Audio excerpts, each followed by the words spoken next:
since 1954.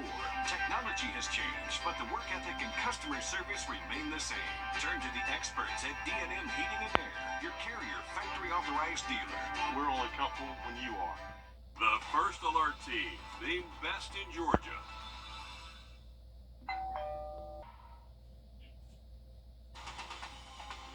Live from Augusta, you're watching News 12 at 6 o'clock. First tonight, the North Augusta Greenway is expanding. Good evening, I'm Zaina Halliburton. City leaders just cutting the ribbon for the downtown Greenway connector that sits at the corner of West Avenue and Bluff Avenue next to the municipal building. Leaders say this is in hopes to increase foot traffic in the downtown area. Another big announcement for Beacons Bluff in North Augusta tonight, a new food concept restaurant is set to open next year. It's called Brinkley's Tavern. We saw the need for a concept that could deliver something to everybody in North Augusta, families, young adults, and also a tasteful and safe nightlife experience. And you just saw that live event taking place. We do have a reporter covering both of these developments for Beacons Bluff, and we're going to have much more tonight on News 12 at 11 o'clock, but it's nice to see so many new things coming to North Augusta. Looking forward to that. Much more news ahead, but right now we're going to send things over to First Alert Chief Meteorologist Riley Hale with what's officially the first start of summer today. Riley. Happy summer to you, Zaina, and officially just about 10 minutes. New tonight, Aiken County deputies say the search for a murder suspect is over. They say just hours ago, 22-year-old Christian Reeves was arrested in connection to the shooting death of Richard Carroll. Earlier this month, 23-year-old Carroll was shot on Red Rock Way and sent to the hospital where he died. Reeves is charged with murder and possession of a weapon during a crime. There's a new treatment center for anyone struggling with Alzheimer's and dementia-related issues. This new facility not only helps the patient, but their families as well. It's called Via Cognitive Health. Our Elizabeth Hunter has your inside look at the state-of-the-art mental health hub. Nearly 2 years in the making. They were just on pins and needles waiting to come over here. Tours of the facility showed all that the campus had to offer. We have a workshop that has all sorts of tools, woodworking. We work on fixing up bicycles, an art studio. There's all sorts of opportunity for expression. There's also a putting green, gym, cafeteria, and lecture halls. The goal is to treat cognitive decline early to delay the effects seen in people with dementia. Research shows that activity that stimulates the brain can help slow down that decline. They don't have to sit home and just continue to decline. Having the ability to come here and exercise, participate with others, have a network of friends and other neighbors that are going through very similar circumstances. Providing care that's not easy to find. One of few throughout the entire United States that offers them the ability to bring them here, to participate in group settings, to exercise, to participate in cooking classes, and a lot of other things. And fighting back father time by making choices and participating in hobbies that are challenging to help slow down dementia symptoms. You're saying, I'm going to fight back, I'm going to learn, I'm going to use my brain, I'm going to do things that are challenging, and I'm really going to try to live the best life possible while I have these years. In Augusta, Elizabeth Hunter, on your side. And if you're interested, the center is open Monday through Friday, and program participants must have a diagnosis of mild cognitive impairment, Alzheimer's, or another type of dementia. Well, like we said, today's the first day of summer. Vacations are already in full swing. That means spending a lot more time outside. Tonight, our I-team has a warning about the most common tick in our area. One bite can cause a life-threatening illness, and we're not talking about Lyme disease. As Meredith Anderson shows us, cases are on the rise. It's called alpha-gal syndrome, and it makes you dangerously allergic to red meat. It is such a concern. Researchers at Emory University recently created this map. It shows where the tick that causes it lives in Georgia. And as you can see, our area is right here in the danger zone. Hunting, fishing, loving every day. That's the prayer that a country boy prays. Thank God. Lately, Taylor Hartley has another prayer, one this self-proclaimed Georgia country boy never expected. If you're not careful, it can kill you. It is alpha-gal syndrome. It's caused by a tick bite, and it's made Taylor dangerously allergic to red meat. He was diagnosed right before Thanksgiving, but there's no telling when or where he was bitten. That's because Taylor doesn't just play outside. As a farm appraiser, a lot of times his office is outside too. Whether I got this tick at work or whether I got it going in a deer stand, it is what it is. It's life. And Taylor's lucky. He caught this pretty early. Like a lot of patients, he doesn't remember the tick bite. Even if he did, the allergy typically doesn't show up until 6 to 8 weeks later. And when the symptoms start, they're not like a normal food allergy, where they're almost instant. The problem with alpha-gal is it's delayed by so much time, like 4 to 5 hours, that they don't make the association. Dr. Donnie Dunnigan is Taylor's allergist. Do you have Hundreds with alpha-gal. hundreds? Yes. Still, the Georgia Department of Public Health only lists alpha-gal syndrome under emerging tick-borne diseases, where cases are rarely reported in Georgia. So if Dr. Dunnigan sees hundreds of patients with it at his Augusta practice, we wanted to know, is this outdated? DPH tells the I-Team, no. That's because it's not a notifiable condition at either the federal or state level. At least not yet. How did alpha-gal get on your radar? So this is an issue that's been brought to me by constituents. Congresswoman Abigail Spanberger represents Virginia's 7th District. This year, Virginia became the second state behind Arkansas to require mandatory reporting of alpha-gal cases. Representative Spanberger has introduced a similar bill called the Recognize AGS Act in the U.S. House. And this is how Lyme disease is tracked and reported. It is a nationally notifiable disease, which means if someone is diagnosed with Lyme disease, through our public health measures, state by state, there's notification that there's been a diagnosis, that there is, potentially an area where a tick-borne illness is more prevalent. As with any disease, awareness is key. Just last year, the CDC surveyed 1,500 doctors. 42% said they had never heard of alpha-gal syndrome. Of those who had, 35% said they were not confident in their ability to detect or treat the illness. And then there's this. Right now, experts almost fully put the blame on the Lone Star tick, the most common tick in both Georgia and South Carolina. They're found in Texas too, but the name comes from this single white dot on the female's back. Males don't have a star, but both carry the disease. Dr. Dunnigan fully believes that with more research, we'll find more carriers. We now know that chiggers, which are very common around here, probably carry the alpha-gal protein, the alpha-gal allergy, and then there's probably other ticks that cause it too.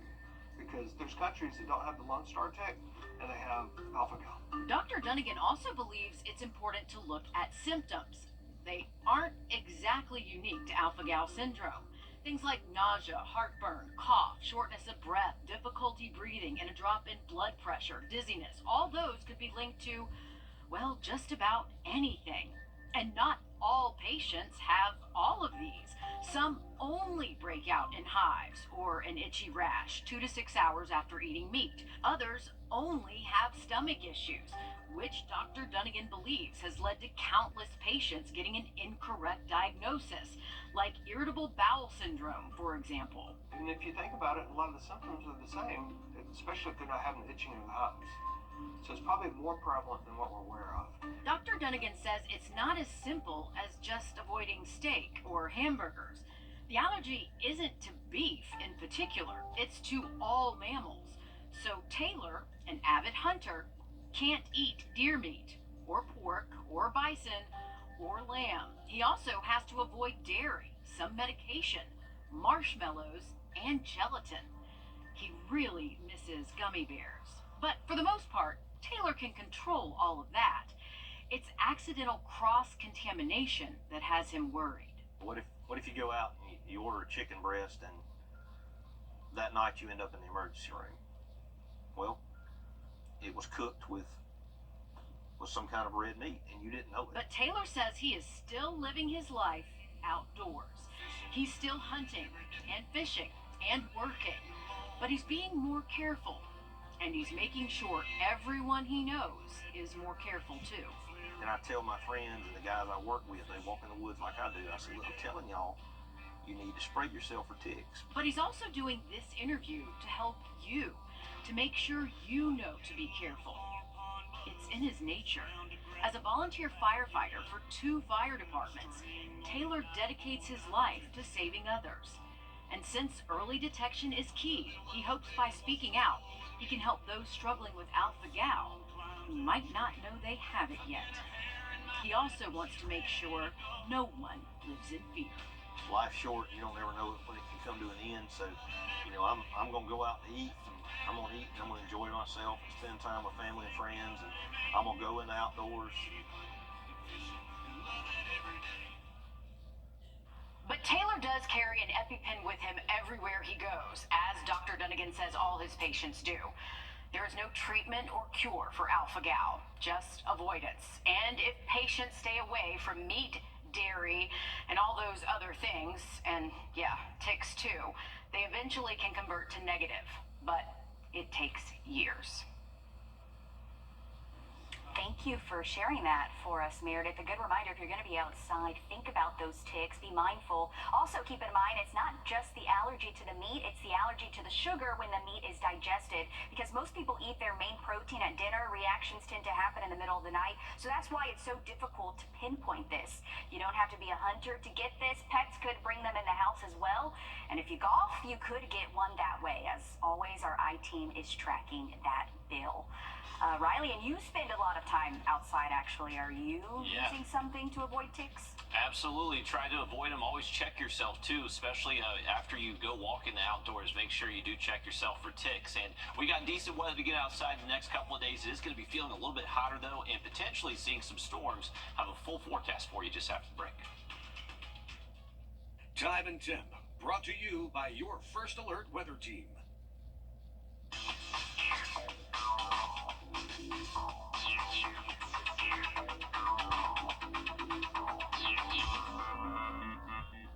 It's the CBS and streaming on Paramount Plus. We couldn't wait any longer. The Wrdw's famous tent sale is going on right now. We have more furniture than any store in the Southeast. Everything has additional discounts up to 75% off. Save on in-stock and special orders. These really are the best prices of the year, but only for 2 weeks. The tent sale is happening early this year, now through June 23rd. Open every day with extended hours. Hurry into Wrdw's famous tent sale and check back daily. Break up with your old wings and Relief from that heat out there.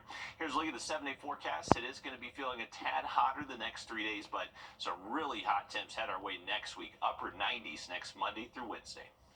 Thanks, Riley. Another top story tonight, countless mothers facing one woman in court who's accused of a global scam through her memento business. A judge denying bond for Destiny Magoon. She's facing 12 counts of felony theft by deception for allegedly taking personal items, everything from loved ones' ashes to breast milk. Washington County investigators say the number of potential victims grows by the day. Take a look at this map. More than 300 now across the country, including Canada and Australia. Every day, investigators comb through boxes of evidence to hopefully get these precious keepsakes back to their rightful owners. Our Sydney Hood sits down with mothers who say their trust is broken. When it comes to trusting someone with irreplaceable items, you expect the utmost care, but for some moms, they say their trust may never be recovered after all they've been through. 3 women separated by distance, but joined together by one common bond they don't wish on anyone. I have been waiting patiently for an inclusion since October of 2022, and I have received nothing. The Washington County Sheriff's Office says more than 300 victims from Georgia to Oregon to Australia even gave irreplaceable items to Destiny Magoon and never got them back. Breast milk is one thing, but when you've got ashes from a deceased child, that's just a whole nother level of, I don't even know how to put that in words. Yeah, we had seen her mugshot, but to see her walking in and to hear the chains, it definitely made it more surreal. Cameras were not allowed in the courtroom as the state brought in an investigator with the Washington County Sheriff's Office who walked us through how we got here today. The Sheriff's Office says they served warrants on Magoon's house back in May. We were able to see the stacks of containers filled with sentimental items like breast milk, umbilical cords, and baby ashes. The defense argues Magoon is a mom, a well-known figure, and not a threat to the community. She is a pillar of the community. She created a business that was meant to provide a keepsake to individuals to help memorialize their loved ones, and she did that. She's been doing that for years, and she deserves a bond. The judge disagreed and denied bond. I even chose this person because she was local to me in Georgia, and I thought I could trust it's a Georgia person, maybe I could trust her, and it turns out that you can't really trust anybody. In Washington County, Sydney Hood on your side. Just so sad to hear from those moms. Hopefully they get their keepsakes back. Officials say Magoon's case will go before a grand jury on July 16th, and of course this is something we'll continue to follow. Still ahead, feeding kids and having fun. We show you how one partnership is working to end food insecurity for students. First Alert Radar, powered by Jim Hudson Automotive Group. Please join me for a live educational webinar where I'll break down every aspect of Medicare. I promise you'll walk away feeling confident and prepared to take the next step on your Medicare journey. It's free to join, and you can sign up right on our website, rdu64.com. If you need a new girl, never took you for a mariachi guy. Really not a huge fan, but seems to be all of us do these days. rdu64.com. Who are you talking to? Summer is here. The Boys and Girls Club is teaming up in another partnership to feed kids. Happy Helpings gives children in our area free healthy meals. They say since 2023, child food insecurity across Georgia increased 39%, and nearly 59% of kids in public schools eat free or reduced cost meals. That's why they aim to help. A lot of kids depend on the school system to provide that healthy lunch and the healthy breakfast. But when school's out, kids lose that access to meals. So that's where Happy Helpings comes in. It's that GAP program that provides the nutritious meals and snacks until school starts again. Last summer, they served 2.8 million meals throughout the state of Georgia, and we were in 100 Georgia counties. In addition to the meals passed out today, kids also got the chance to play hopscotch, egg toss, and much more. There's new entertainment for Augusta Transit passengers.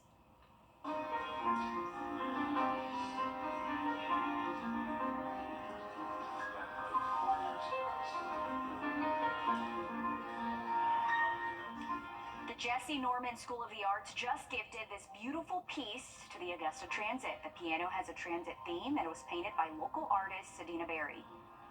Actually, I am a portrait painter where I focus on faces, so when the concept of having to include buses came along, it took me a minute to figure out how was I going to make that happen, and then I came up with the concept of making the perspective at the bottom of the piano, people riding the bus, and I thought if it was diverse and multicultural and colorful, then that would feel most inclusive to everything. I love it. Who doesn't want to play on that piano? It's beautiful. If you want to check out the piano, it's at the Broad Street Transfer Facility. We're back after a quick break.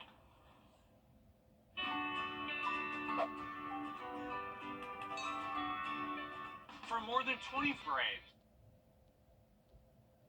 Coming up on the CBS Evening News, the new video obtained by 60 Minutes. Why 9/11 families want you to see the never-before-seen footage of the nation's capital. That and more headlines tonight on the CBS Evening News.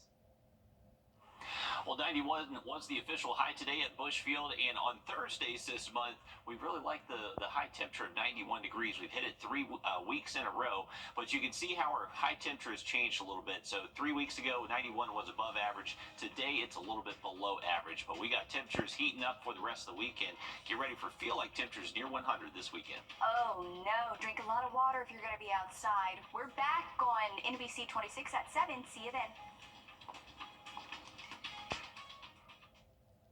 At the CBS Evening News, we focus on solutions, finding solutions to help people understand what are the right choices to make for you and your family. Hey guys, it's Anna Christina.